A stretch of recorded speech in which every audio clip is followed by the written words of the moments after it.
Why not 175 ఇది వైఎస్ఆర్సిపి 2024 ముందు తెచ్చుకున్న ఒక అతిపెద్ద ఫెయిల్యూర్ నినాదం.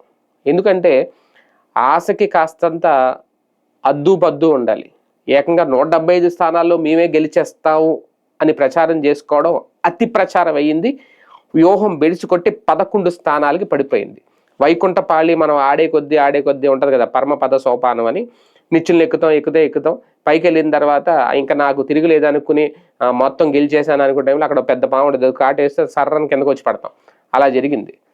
చాలా అద్భుతంగా అప్పుడు 67 స్థానాల్లో ప్రతిపక్షంలోకి వచ్చి తర్వాత 151 స్థానంలో అధికారంలోకి వచ్చి వైఎస్ఆర్సీపీ ఇంకా 175 కొట్టేద్దాం అనుకునేటప్పుడు తీసుకొచ్చి 11లో పడేశారు. ఓకే, అది ఎందుకు జరిగింది, ఎలా జరిగిందనే దానికి 1,00,000 కారణాలు ఉన్నాయి. ఇక్కడ అది కాదు చర్చ.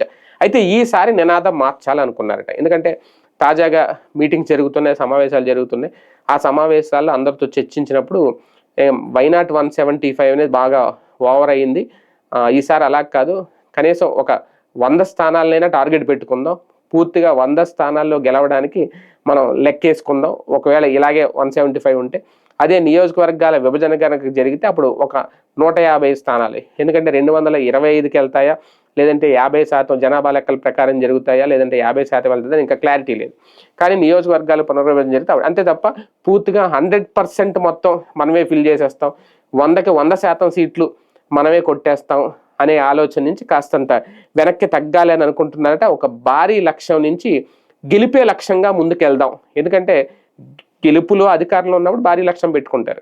ఇప్పుడు అధికారం లేరు కాబట్టి ఖచ్చితంగా గెలవడం అనేది ఇప్పుడు ఇంపార్టెంట్, తర్వాత భారీ లక్ష్యం. ఆ భారీ లక్ష్యాన్ని పక్కన పెట్టి గెలిపే లక్ష్యంగా ముందుకెళ్ళాలి అనే ఆలోచన అయితే చేస్తున్నారట. అది త్వరలో ప్రకటించే అవకాశం ఉంది.